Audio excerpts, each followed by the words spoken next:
ये तो सत्य है दर्शकों कि जो जन्मा है वह मरेगा ही, चाहे वह मनुष्य हो, देव हो, पशु या पक्षी, सभी को मरना है। ग्रह और नक्षत्रों की भी आयु निर्धारित है और हमारे इस सूर्य की भी। इसे ही जन्म चक्र कहते हैं। जन्म मरण के इस चक्र में व्यक्ति अपने कर्मों और चित्त की दशा अनुसार नीचे की योनियों से ऊपर की योनियों में गति करता है और पुनः नीचे गिरने लगता है। ये क्रम तब तक चलता है जब तक कि उसे मोक्ष नहीं मिल जाता। कई बार स्थितियां बदल जाती हैं। आइए जानते हैं कि गरुड़ पुराण के अनुसार मरने के बाद क्यों नहीं शव को अकेले छोड़ा जाता है। इन 3 कारणों से दाह संस्कार कुछ समय के लिए टाल दिया जाता है। यदि सूर्यास्त के बाद हुई है मृत्यु तो हिंदू धर्म के अनुसार शव को जलाया नहीं जाता है। इस दौरान शव को रात भर घर में ही रखा जाता है और किसी न किसी को उसके पास रहना होता है। उसका दाह संस्कार अगले दिन किया जाता है। यदि रात में ही शव को जला दिया जाता है तो इससे व्यक्ति को अधोगति प्राप्त होती है और उसे मुक्ति नहीं मिलती है। ऐसी आत्मा असुर, दानव अथवा पिशाच की योनि में जन्म लेती है। यदि किसी व्यक्ति की मृत्यु पंचक काल में हुई है तो पंचक काल में शव को नहीं जलाया जाता है। जब तक पंचक काल समाप्त नहीं हो जाता तब तक शव को घर में ही रखा जाता है और किसी न किसी को शव के पास रहना होता है। गरुड़ पुराण सहित कई धार्मिक ग्रंथों में उल्लेख है कि यदि पंचक में किसी की मृत्यु हो जाए तो उसके साथ उसी के कुल खानदान में 5 अन्य लोगों की मृत्यु भी हो जाती है। इसी डर के कारण पंचक काल के खत्म होने का इंतजार किया जाता है। परंतु इसका समाधान भी है कि मृतक के साथ आटे, बेसन या कुश यानी कि सूखी घास से बने 5 पुतले अर्थी पर रखकर इन 5 का भी शव की तरह पूर्ण विधि विधान से अंतिम संस्कार किया जाता है। ऐसा करने से पंचक दोष समाप्त हो जाता है। यदि कोई मर गया है परंतु उसका दाह संस्कार करने के लिए उसका पुत्र या पुत्री समीप नहीं है, वे कहीं दूर हैं, तो उनके आने का इंतजार किया जाता है। तब तक शव को घर में ही रखा जाता है और किसी न किसी को शव के पास रहना होता है। कहते हैं कि पुत्र या पुत्री के हाथों ही दाह संस्कार होने पर मृतक को शांति मिलती है, अन्यथा वह भटकता रहता है। शव को अकेला नहीं छोड़ने के 3 कारण हैं।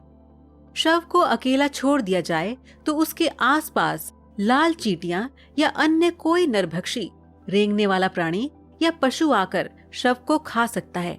इसीलिए वहाँ कोई न कोई व्यक्ति बैठकर शव की रखवाली करता है। रात में मृत के शरीर को अकेला छोड़ दिया जाए तो आसपास भटक रही बुरी आत्माएं भी उसके शरीर में प्रवेश कर सकती हैं। इससे मृतक के साथ साथ परिवार को भी संकट का सामना करना पड़ सकता है। शव को इसलिए भी अकेला नहीं छोड़ा जाता क्योंकि मृतक की आत्मा वहीं पर रहती है। जब तक उसका शरीर जल नहीं जाता तब तक उसका उस शरीर से किसी न किसी रूप में जुड़ाव रहता है। साथ ही वह अपने परिजनों को भी देखता है। अकेला छोड़ दिए जाने से उसका मन और भी ज्यादा दुखी हो जाता है। हालांकि अधिकतर लोग गहरी नींद में चले जाते हैं, परंतु ज्यादा स्मृतिवान या चेतनावान ही जान पाते हैं कि मैं मर चुका हूँ। अन्य कारण ये भी माना जाता है कि यदि ज्यादा समय हो जाए तो शव से निकलने वाली गंध के चलते कई तरह के बैक्टीरिया भी पनपने लगते हैं और मक्खियां भी भिनभिनाने लगती हैं। इसीलिए वहां इस दौरान अगरबत्ती की सुगंध और दीपक भी जलाया जाता है। ये भी कहा जाता है कि शव को अकेले छोड़ने से कई लोग जो तांत्रिक कर्म करते हैं उनके कारण भी मृत आत्मा संकट में पड़ सकती है। इसीलिए भी कोई न कोई शव की रखवाली करता रहता है। शव के आसपास जगह को साफ सुथरा किया जाता है और धूप के साथ ही दीपक भी जलाया जाता है ताकि वहां दूर तक उजाला फैला रहे। इसका ये भी कारण है कि मृतक कहीं अधोगति में नहीं चला जाए, क्योंकि रात्रि के अंधकार में अधोगति वाले कीट पतंगे, रेंगने वाले जीव जंतु और निशाचर प्राणी ज्यादा सक्रिय रहते हैं। उस दौरान आत्मा यदि गहरी तंद्रा में है तो उसके अधोगति में जाने की संभावना भी बढ़ जाती है। भीष्म पितामह ने अधोगति से बचने के लिए ही सूर्य के उत्तरायण होने का इंतजार किया था। उत्तरायण में प्रकृति और चेतना की गति ऊपर की ओर होने लगती है। पुराणों के अनुसार व्यक्ति की आत्मा प्रारंभ में अधोगति होकर पेड़ पौधे, कीट पतंगे, पशु पक्षी योनियों में विचरण कर ऊपर उठती जाती है और अंत में वह मनुष्य वर्ग में प्रवेश करती है। मनुष्य अपने प्रयासों से देव या दैत्य वर्ग में स्थान प्राप्त कर सकता है।